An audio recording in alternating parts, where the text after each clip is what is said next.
Hello दोस्तों, मैं आपका दोस्त रामविलास अपने चैनल मैथ बाय आर विलास में स्वागत करता हूं। दोस्तों एक बार फिर से मैं हाजिर हूं Jawahar Navodaya Vidyalaya practice SAT math का लेके। देखिए भाई, सवाल नंबर 1 क्या है। सुरेश ने टी स्टॉल खोलने के लिए 16,000 रुपए बैंक से 10% वार्षिक ब्याज पर उधार लिया। 2 वर्ष बाद उसे कितने रुपए वापस करने होंगे। तो आप लोग जानते हैं सवाल जो है साधारण ब्याज का है। तो आप भैया चाहते हैं आप साधारण ब्याज सारे सवाल आ जाएं, तो कम से कम आपको पता होना चाहिए कि मूलधन क्या होता है। क्या पता होना चाहिए भैया? मूलधन।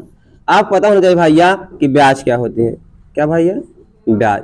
आप पता होना चाहिए भैया मिश्र धन क्या होता है। क्या भैया? मिश्र धन। आप पता होना चाहिए भैया दर। क्या भैया? दर। और पता होना चाहिए आपको समय।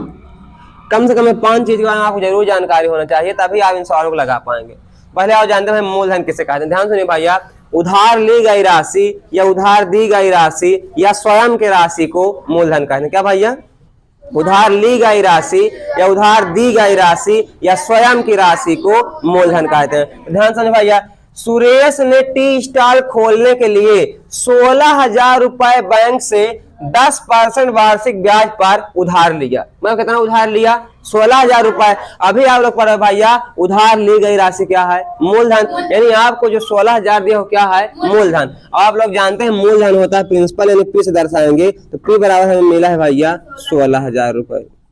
क्या नहीं बात समझ में आई भैया? अच्छा, अब मूलधन के बाद हम लोग जानेंगे दर के बारे में। क्या जानेंगे भैया? दर नहीं, पहले ब्याज जान लो। ब्याज। ब्याज क्या होता है भाई? ध्यान समझो।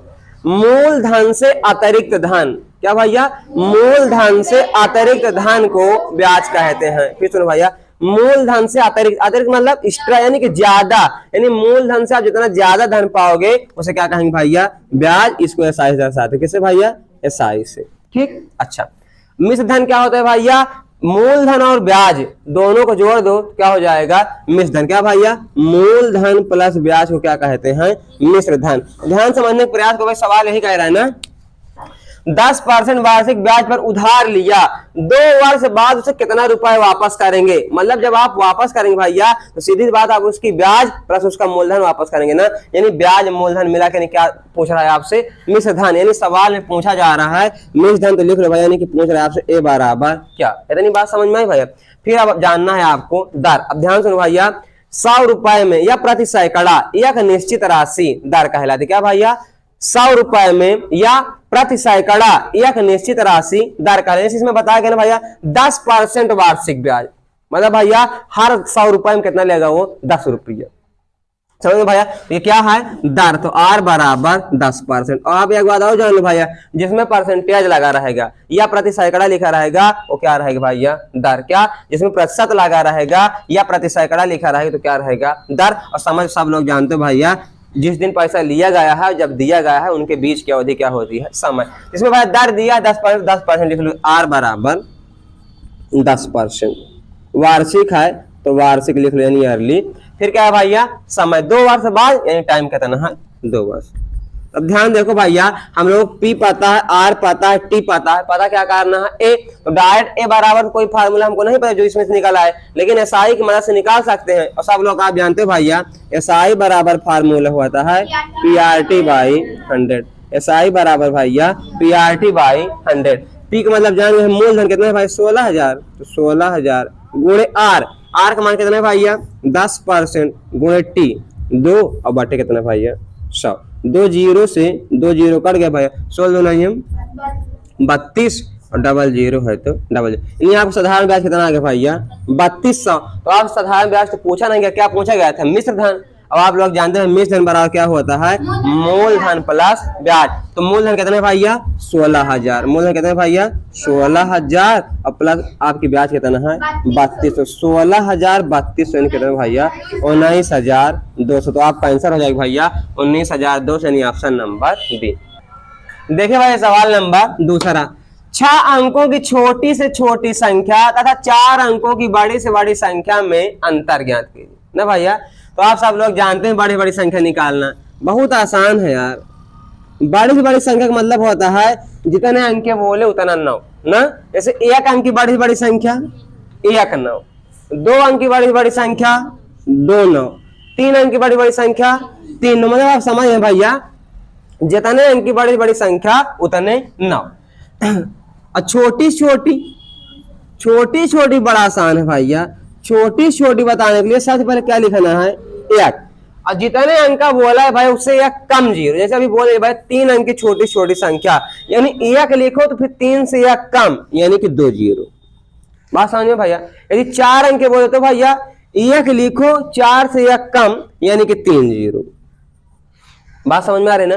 तो क्या पूछा भैया, 6 अंकों की छोटी छोटी ना, तो 6 अंक की छोटी छोटी मतलब क्या, 1 लिख के कितने 0, 5 0। 6 से 1 कम यानी 5 0। 1 2 3 4 5। ठीक। और क्या बोले, 4 अंकों की बड़ी से बड़ी संख्या, 4 अंक की बड़ी बड़ी संख्या भैया 4 9 यानी कि 1 2 3 4। क्या चाहिए आपको, अंतर का मतलब जानते हैं भाई, बड़ी संख्या छोटी संख्या को घटाना। घटा दो भैया, 10 में से 9 गया भैया, 9 में से 9 गया, 9 में से 9 गया, 9 में से 9 गया, कितना बचा भैया, यानी ऑप्शन नंबर C। देखिए भैया सवाल नंबर तीसरा, 3 छोटा कोष्टक 13 + 6 × 7 छोटा कोष्टक बंद भागे 11 × 3 - 12 - 4 × 2 को सरल करने पर प्राप्त होगा। एकदम आसान सवाल देखो भैया। अच्छा, जब भी जैसे देखो 3 एक कोष्टक में लिख लो, एक कोष्टक में 4, क्या इसका मतलब समझ में आ रहा है। इसका ये भैया लिखा है कि 3 × 4 है ना, यानी कुल मिला कोष्टक कोष्टक लगा, अगर कोई चिन्ह ना लगा हो भाई तो इसका मतलब क्या होता है, उसके बीच में गुणक चिन्ह है। अगर ऐसे लिखो 3 कोष्टक 4, इसका भी वही मतलब भैया के लिखा है 3 × 4। बात समझ में आ रही है ना। ठीक, देखो भैया अब जैसे ये सवाल है ना, इसका मतलब क्या लिखा है, ये 3 गुणे, अब ये, अब भाई आप जानते हैं सब लोग सबसे पहले क्या किया जाता है, भाग फिर जोड़ फिर घटाना। अगर सिर्फ 4 चीजें हैं यानी भाग जोड़ घटाना गुणा भाग में सबसे पहले भाग किया जाता है, फिर गुणा फिर जोड़ फिर घटाना। इसमें भाग नहीं है तो गुणा कराएंगे, करल भाई 7 6 42 और 42 में 13 जोड़ दो,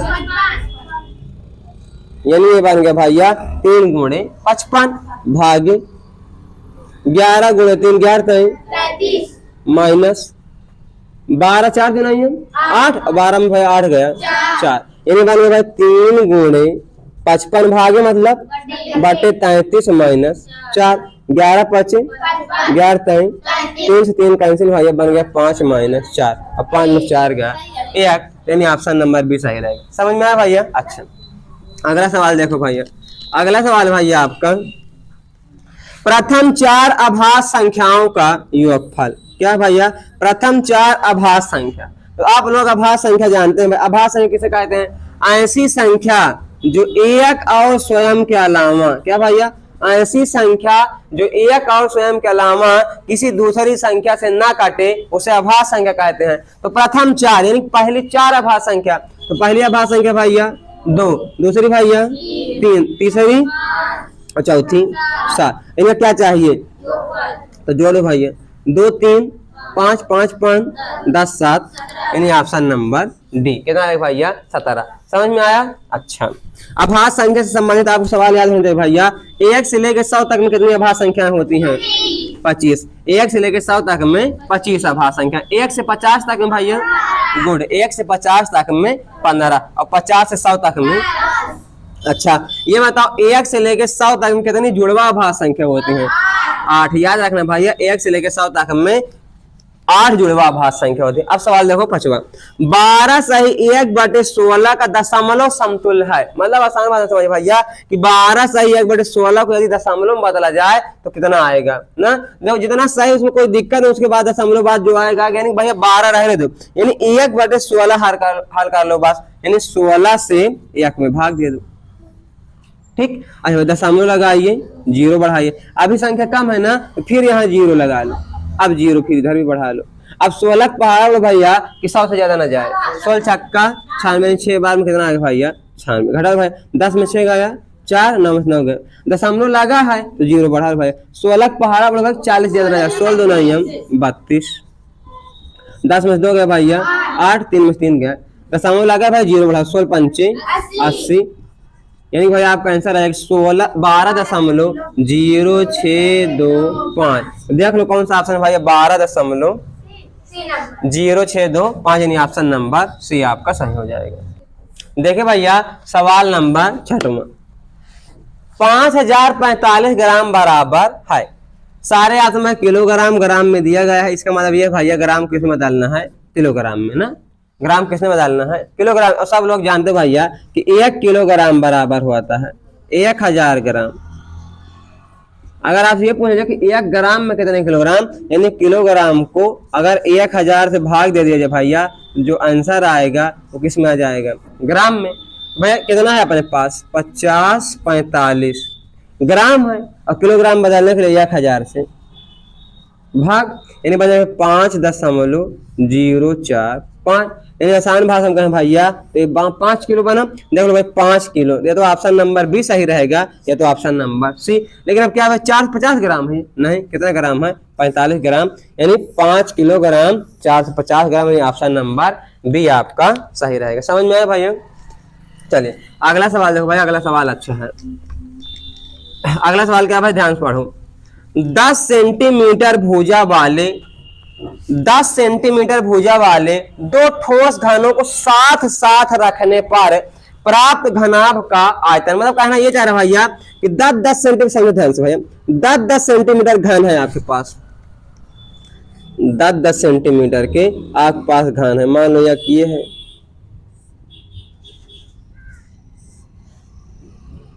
एक घन आपके पास ये है, जिसकी वजह कितनी है भैया, 10 सेंटीमीटर। एक घन और है आपके पास, ध्यान समझिए, समझ में आ जाएगा भैया। आप लोग जानते हैं भैया, एक ऐसा वर्गाकार बाग से डिब्बा जिसकी लंबाई चौड़ाई ऊंचाई तीनों बराबर हो, वही घन ये है ना। ये क्या कर रहा है, 10 से भुजा वाले 2 ठोस घन, इनको दोनों ठोस घनों को साथ साथ, मतलब इनको दोनों का मिला दिया जाए, इसको लाके इसमें मिला दिया जाए। अब भैया जब इसको मिला 10 ये और 10 ये, यानी 10 10 20, यानी एक भुजा तो इसकी चेंज कितनी बन जाएगी भैया, 20, यानी जो इसकी लंबाई है वो तो चेंज हो जाएगी। अच्छा बाकी चीज ऊंचाई और चौड़ाई सेम रहेगी, क्योंकि भाई उतना उतना है, यानी जो लंबाई 20 है लेकिन चौड़ाई कितना रहेगी, 10 ही, और ऊंचाई कितना रहेगी, 10 ही। भाई अब आप याद करो, लंबाई चौड़ाई ऊंचाई तीनों अलग अलग है ना, तो अब घन नहीं बचा, क्या बन गया, घनाभ। इसलिए आपसे पूछा क्या है भैया, घनाभ का आयतन। और घनाभ का आयतन क्या होता है भैया, घनाभ का आयतन बराबर भैया लंबाई गुणे चौड़ाई गुणे ऊंचाई। तो लंबाई कितना भैया 20, चौड़ाई कितना भैया 10, ऊंचाई कितना 10, तो गुणा करा दो भैया 1 2 3 0, और सेंटीमीटर क्यूब, यानी आपका आंसर आएगा भैया 2000 सेंटीमीटर क्यूब। देखिए भैया सवाल नंबर 8, एक आयताकार प्लाट की लंबाई इसकी चौड़ाई की दोगुनी। एक आयताकार प्लाट, ध्यान समझो भैया, मान लो एक आयताकार प्लाट है, एक आयताकार प्लाट जिसकी, एक आयताकार प्लाट की लंबाई क्या कह रहे भैया, लंबाई इसकी चौड़ाई की 2 गुनी है, मतलब चौड़ाई जितने भी है भैया उसके 2 गुना क्या है, लंबाई। यानी अगर चौड़ाई 5 है तो लंबाई कितने भैया 5 गुणे 2 यानी कि 10। तो पता तो है नहीं भैया, तो मान लो चौड़ाई कितने भैया x, चौड़ाई कितने भैया x, लंबाई कितने हो जाएगी भैया 2 गुणे x माने 2x। बात समझ में? अच्छा 8 मीटर भुजा वाला एक वर्गाकार तरणताल इस प्लाट के 1/8 भाग गया, मतलब ये जो प्लाट है इसके 1/8 भाग को एक वर्गाकार तालाब घेर रहा है, ये जिसकी भुजा कितनी भैया 8 मीटर, कितनी है 8 मीटर। तो क्या इसका क्षेत्रफल आप नहीं निकाल सकते भैया, एक वर्ग है तो वर्ग का क्षेत्रफल निकाल लो भैया, गुड। वर्ग का क्षेत्रफल बराबर भुजा का स्क्वायर यानी कि 8 का स्क्वायर, 8 ठाई 64।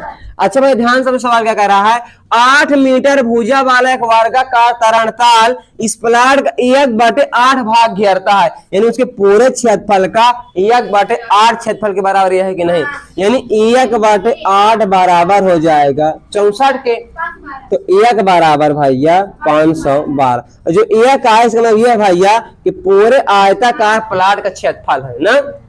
अच्छा अब बताओ भाई आयत का क्षेत्रफल क्या होता है, आयत का क्षेत्रफल बराबर लंबाई गुणे चौड़ाई। अच्छा आयत क्षेत्रफल दिया कितना भैया 512, इसमें लिख लो 512, इधर लिख लेना लंबाई गुणे चौड़ाई बराबर कितना भाई 512। अब इसमें भाई लंबाई चौड़ाई आपको पता है x और 2x, यानी 2x लंबाई और x कितना है चौड़ाई है बराबर 512। अब एक्स गुणे एक्स स्क्वायर यानी 2x स्क्वायर बराबर 512। 2 से काट दो भाई, 2 2 नहीं है 4, 2 5 10, 2 6 12। तो एक्स बराबर क्या है अंडर रूट 256। और 256 किसका वर्गमूल भाई 16 का। यदि आप चौड़ाई पूछा हुआ था भैया तो 16, अगर लंबाई पूछा होता तो 32। आपसे पूछा क्या भाई प्लाट की लंबाई, तो प्लाट की लंबाई हो जाएगी भैया 32 मीटर। समझ में आया भैया। अच्छा अगला सवाल देखिए भैया, सवाल नंबर 9 देखिए, पढ़िए भैया। एक आदमी ने एक ट्रांजिस्टर 800 में खरीदा। तो आप जानते हैं भैया जिस मूल्य पर कोई वस्तु खरीदी जाती है उसे क्रय मूल्य कहते हैं ना भैया। तो 800 में खरीदा गया यानी क्रय मूल्य आप कितना है भैया 800। लेकिन आगे पढ़ो, तथा उस पर 400 रुपए अतिरिक्त खर्च किया गया। मतलब उस पे 400 और खर्च किया, यानी आप भाई 800 प्लस 400 कुल मिला के आपको ऊपर कितने गए भैया 1200 के। फाइनल क्रय मूल्य देखा जाए तो 1200 रुपए। अच्छा इसके बाद उसने 1500 में बेच दिया। और जिस मूल्य पर कोई वस्तु बेची उसे क्या कहते हैं भैया विक्रय मूल्य। भैया आप बताओ 1200 में खरीद के 1500 में बेच रहे हो तो कितना लाभ होगा। तो लाभ बराबर 1500 में 1200 यानी कि 300। तो आपका आंसर सही हो जाएगा ऑप्शन नंबर बी। देखिए भैया सवाल नंबर 10वां, दी गई आकृति में कितने न्यून कोण है। मतलब ये जो आकृति है इसमें न्यून कोण ढूंढना है आपको। सर बताओ भैया न्यून कोण किसे कहते हैं। हाँ भैया 0 से ज्यादा 90 से कम। ऐसा कोण भैया जो 0 डिग्री से ज्यादा हो और 90 डिग्री से कम हो न्यून कोण। अब इसमें 0 से ज्यादा 90 से कम का क्या मतलब है, यानी कि आपको पहले पता हो जाए कि न्यून कोण किस प्रकार का बना रहता है ना। तो ध्यान देखो भाई, तो आप इतना तो जानते हैं भैया जब भी एक खड़ी लाइन एक पड़ी लाइन पर 90, ये भैया निर्माण करेगी 90 डिग्री का, ये तो 90 है। तो आप इतना जानिए भाई इससे अगर थोड़ा भी इधर यानी कि इधर देखो भैया अगर ये ऐसे भी है ये, तो ये जो कोण बना है भैया 90 से कम ही बना है, ये न्यून कोण है ना। अच्छा मतलब इससे कम कितना भी चले भाई ऐसे आ चले एकदम ये नहीं, क्योंकि कुल में ऐसे देख लो ये एक सीधी लाइन के अंदर या जितने भी कोण आएंगे इधर इतने में ये सब क्या होंगे भैया न्यून कोण। अब इसको ध्यान से देखो, एक लाइन मान लो ये है सीधी और ये देखो अगर ये सीधा ऐसी आई होगी तो 90 डिग्री, अब इसे 90 से कम है यानी पहला न्यून कोण। सेम इसी प्रकार ये भी है तो दूसरा न्यून कोण, ये भी उसी प्रकार ना भैया तो तीसरा न्यून कोण। अगर 3 इसमें भी है, ये देखो चौथा पांचवा छठा, तो कितने न्यून कोण है भैया 6 न्यून कोण। कितने 6। तो आपका आंसर कितना हो जाएगा ऑप्शन नंबर बी। समझ में आया होगा भैया। अच्छा बढ़िया पढ़े भाई, क्योंकि इस बार ज्योमेट्री आपके सिलेबस में मिली हुई है। अगले बार भी आया था 3-4 सवाल, इस बार भी आए 2-3 सवाल। ध्यान पढ़ा करो भैया। देखो अगला सवाल, निम्न में कौन सा विकल्प गलत है। आप बताना है इन ऑप्शन में कौन सा ऑप्शन है जो गलत है। इधर आकृति दी गई क्षेत्रफल कितना है भैया 240 और क्या बना है आयत। तो आप सब लोग जानते हैं आयत के क्षेत्रफल बराबर लंबाई गुणे चौड़ाई। तो आपको लंबाई पता है, चौड़ाई पता है, लंबाई पता है, चौड़ाई पता है, सबका गुणा करा दो। जिसका क्षेत्रफल 240 आ रहा है वो सही है और जिसका नहीं आएगा वो गलत हो जाएगा। यही बताएं ना निम्न में कौन सा विकल्प गलत है, यानी गलत विकल्प की पहचान करना है। तो आओ भाई गुणा कराते हैं। तो 19.2 गुणे 12.5, 19.2 गुणे 12.5, 5 2 नहीं 10 के 0 हासिल आए 1, 5 9 45 1 46 6 हासिल आए 4 5 1 कम 5 5 4 9। अब दूसरे अंक से गुणा कराएंगे, दूसरे से लिखेंगे भैया 2 2 नहीं 4 2 9 18 2 1 कम 2 1 3। अब 1 से भैया 1 2 के 2 1 9 9 1 1 के 1 0 7 4 10 और 10 10 तो 9 से 1 20 9 3 12 1 9 3 12 और 2 भैया 14 और 1 2 और 2 अंक के बाद दशमलव 240। 240 इसमें भी है यानी पहले वाला तो सही है और ढूंढना क्या है भैया गलत। इसमें आप दूसरे गुणा करा के चेक करो, यानी 15 गुणे 16 क्या करो भैया 15 गुणे 16। अब आप सब लोग जाने 15 15 में 225 और 225 15 जोड़ दो भाई, फिर से नहीं ये भी सही है 240। फिर तीसरा चेक कर लो भाई 54 गुणे 5, 54 गुणे 5, 5 चौक 20 50 25 2 70, 270 आ गया। और आना कितना चाहिए 240, यानी कि ऑप्शन नंबर तीसरा आपका आंसर हो जाएगा, यानी ऑप्शन नंबर सी हो जाएगा। देखिए भाई सवाल नंबर 12, किसी संख्या का 1/3 14 है। कोई संख्या है उसका 1/3 14 है। तो संख्या मान लगते हैं भैया x और 1/3 में समझते हो ना 1/3। किस संख्या का 1/3 14 है, इधर बटे उधर जाएगा तो x बराबर 14 थी 42। क्या अगर उस संख्या का यानी इस संख्या का 42 का 40%, ये लो भैया 42 का 40%। एक जीरो से एक जीरो काट दो, 4 दूना 8, 4 4 16/10 यानी एक अंक के बाद दशमलव यानी 16.8। समझ में आया भैया? चलिए अगला सवाल देखिए। अगला सवाल भैया 304 से 346 तक कुल कितने नोट, मतलब नोट का नंबर है 3 4 शुरू 346 तक गए, 3 4 3 5 3 6 46 तो कह रहा है कुल कितने नोट होंगे। तो आपको उत्तर होगा भैया 346 माइनस 304, 6 में 4 गए 2 4 42, ऑप्शन नंबर बी। और जो क्या रहेगा गलत। कैसे मैं समझाता भाई, अब यहाँ से पूछ लिया भैया 1 से 5 तक में, 1 से 5 तक में कितने अंक हैं भाई? अगर घटाओ तो 5 में से 1 गया 4, लेकिन ऐसा नहीं भाई, गिनो इसको, देखो 1 2 3 4 5 कितने अंक हैं? 5 अंक है। इसका मतलब कुछ समझ में आ रहा है भैया, यानी पहली लास्ट वाली संख्या पहली वाली संख्या आप घटाओ, यानी 5 माइनस 1 और प्लस 1 कर दो। इसी प्रकार भैया ये 346 से आप 3 4 घटाओ, 6 में 4 गया भैया 2 4 और कितना कर 1 जो यानी 42 से 1 43। तो आप सही आंसर कितना हो जाएगा भैया 43। समझ में आया? देखिए भैया सवाल नंबर 14, 29 तथा 63 के गुणनफल में क्या घटाया जाए परिणाम 1600 आ जाए। क्या कह रहा है सवाल भैया? 29 और 63 के गुणनफल में क्या घटाया जाए, नहीं पता मान लिया घटा, क्या घटाया जाए कि परिणाम कितना आ जाए भैया 1600। बहुत आसान है, 29 गुणे 63, 29 गुणे 63, 3 9 3 9 6 2 6 9 1 54 हासिल आए 5 6 2 12 5 17 7 8 4 12 के 2 7 1 8 1827। कितना भैया 1827, 1827 माइनस 1 से बराबर 1600, जब प्लस में उधर जाएगा तो 1 से बराबर भैया 1600 में माइनस 1827। अब 1827 16 से घटा दो भैया, माइनस के 227, माइनस माइनस काट जाएगा 1 से बराबर 227, यानी आपका आंसर कितना है भैया 227, यानी ऑप्शन नंबर बी। समझ में आया भैया? चलिए अगला सवाल देखिए भैया। अगला सवाल है आपका संख्या 76,895 में से कौन सी छोटी छोटी संख्या घटाई जाए या 16 से पूर्णतः विभाजित हो जाए। बहुत आसान है, आप 16 से भाग दो भैया, 16 भागे 76,895। अब आप बताइए भैया भाग 16 पावर 76 से देना जाए, 16 चौको 64, 6 में 4 गया भैया 2 7 में 6 गया कितना भैया 8, 16 बाहर पर भैया 128 देना जाए, 16 8 128। भाई बारीक इसके नाम संख्या छोटी है 0 बढ़ा लो, फिर 5 डालो, 16 पहाड़ बढ़ो भैया कि 95 देना है, 16 5 80 5 9 में 60 गया 1। यानी अगर इस संख्या में भैया 15 न हुआ था तो संख्या 16 से कट जाती, यानी आपका आंसर कितना हो जाएगा ऑप्शन नंबर डी, यानी कि 15।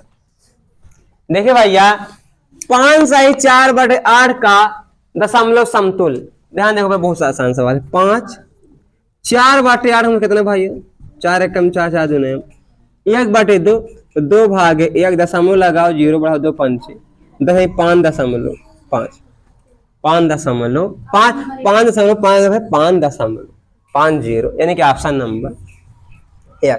अगला सवाल 1/3 प्लस 1/6 प्लस 1/12 प्लस 1/24 का मान ज्ञात कीजिए। इतना सारा सवाल किसको नहीं भाई, बहुत आसान सवाल है। सर क्या करना है, इनका एलसीएम लेना है, एलसीएम ले लो। एलसीएम लेने की इच्छा नहीं होगा, बहुत आसान तरीका है, सबको 24 बना दो, यानी 12 क्या कर दो है 24, तो 12 24 बनाने क्या करना पड़ेगा 2 से गुणा तो ऊपर भी 2 से गुणा करा दो, 6 24 बनाने के लिए 4 से गुणा तो ऊपर भी 4 से गुणा करा दो, 8 से गुणा तो ऊपर भी। अब खत्म 8 4 12 12 14 14 1 15/24, या तो फिर आप एलसीएम लेके लगा लीजिए फिर भी आ जाएगा 15/24 काट 3 5 3 8 यानी कितना भैया 5/8 यानी ऑप्शन नंबर। देखिए भैया सवाल नंबर 18, 207 की घात 47 का इकाई अंक, मतलब इसका मतलब समझ रहे भैया, जैसे आप लोग जानते हैं अगर 2 घात 2 है, इसका मतलब भाई 2 को 2 बार गुणा, है ना। अच्छा अगर 2 घात 5 तो भैया 2 को 5 बार गुणा, है ना।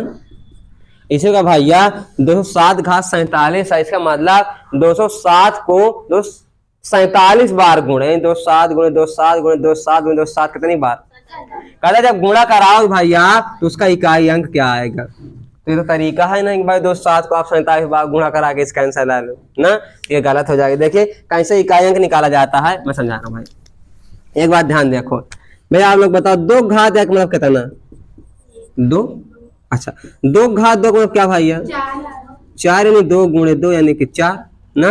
2 घात 3 का मतलब भैया 2 गुणे 2 गुणे 2 यानी कितना भैया 8 ना। 2 घात 4 का मतलब भैया 2 गुणे 2 गुणे 2 गुणे 2 मान कितना भैया 16।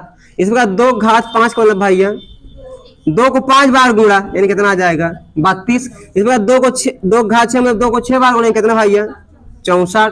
2 घात 7 मतलब भैया 2 को 7 बार गुणा यानी कि 128। इसी प्रकार 2 घात 8 मतलब भैया 256 कितना भैया 256। इसमें 2 घात 9 मतलब भैया 512। इसका मतलब का ध्यान समझने का प्रयास करो।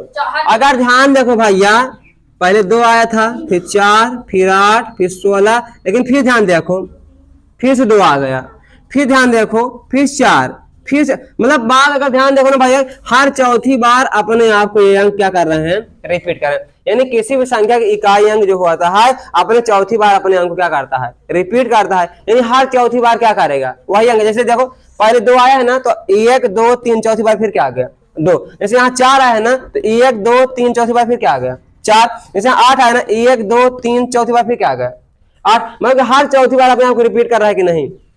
इसका मतलब ये निकला भैया कि आप किसी भी संख्या की इकाई अंक निकालना है ना, जो भी उसकी पावर है, ध्यान सुनो, पहले उसमें 4 से भाग दे दो। जैसे उसकी पावर कितना है भैया 47, तो 47 में आप 4 से भाग दे दो, ठीक। 4 एकम 4 7 4 एकम 4 यानी कितना आ गया शेषफल 3। यानी बात ये सवाल ऐसे बन गया 207 की घात 3 बन गया। अब भाई हमें इकाई अंक से मतलब है ना तो 7 घात 3 बन कितना 7 की घात 3, और 7 घात 3 मतलब 7 को 3 बार गुणा 7 7 49 संते 343 यानी कि आंसर कितना आ जाएगा 3। क्या समझ में आया भैया? अच्छा समझ में आया होगा। इसी प्रकार के एक सवाल और आप कर लीजिए 19 नंबर भैया, तो आपको एकदम स्पष्ट हो जाएगा। और प्रैक्टिस सेट भी, अच्छा भी प्रैक्टिस में एक सवाल और है, इसको क्या भैया 309 की घात 143 के इकाई अंक ज्ञात कीजिए। देखिए भैया सवाल नंबर 19, 309 की घात 143 के इकाई अंक ज्ञात कीजिए ना। इसमें इकाई अंक ज्ञात क्या ज्ञात करें भैया इकाई अंक। ध्यान सुनो भैया, अभी आपको बताया गया है जो भी मतलब आपके पास ये घात है ना उसको 4 से भाग दे दो। और आपको 4 की भाषा का नियम पता है, 4 की भाषा में लास्ट 2 अंक में भाग देना है बस। यानी 4 से पहले आप 43 में भाग दे लो, 4 धाम 40 कितना शेषफल आ जाएगा 3। तो बस लास्ट वाला जो है 9 घात 3 का मान निकाल लो बस। और 9 घात 9 को 3 बार गुणा 9 9 81 9 729 लास्ट में कितना आ गया भैया 9। इसका इकाई अंक भी क्या हो जाएगा 9। देखिए भैया 20वां सवाल यानी आज का लास्ट सवाल। एक कक्षा में 45 विद्यार्थी हैं, यदि छात्रों की संख्या क्या भैया छात्रों की संख्या छात्राओं की 2/3 है। मतलब छात्रों कितनी संख्या है जितने भी छात्रा है उसकी 2/3। तो मान लो भाई छात्राओं की संख्या x, छात्राओं कितनी भैया x, तो छात्रों की अरे भैया इसका 2/3 यानी 2। अब बता रहे कुल कितना है, तो भाई x + 2x/3 बराबर 45। 3 एकम 3 2 5x/3 बराबर 45। 5 एकम 5 5 9 तो 9 3 तो x बराबर। आपसे यही पूछा भैया कि छात्राओं की संख्या कितनी है, छात्राओं की संख्या कितनी हो जाएगी 27। मैं उम्मीद करता हूं भैया आपको पूरा वीडियो समझ में आया होगा। यदि आपको पूरा वीडियो समझ में आया है और इस वीडियो से थोड़ा भी आपको सहायता मिल रही है, इस वीडियो को भाई लाइक शेयर सब्सक्राइब करिए। पूरा वीडियो देखने के लिए आपको बहुत बहुत धन्यवाद।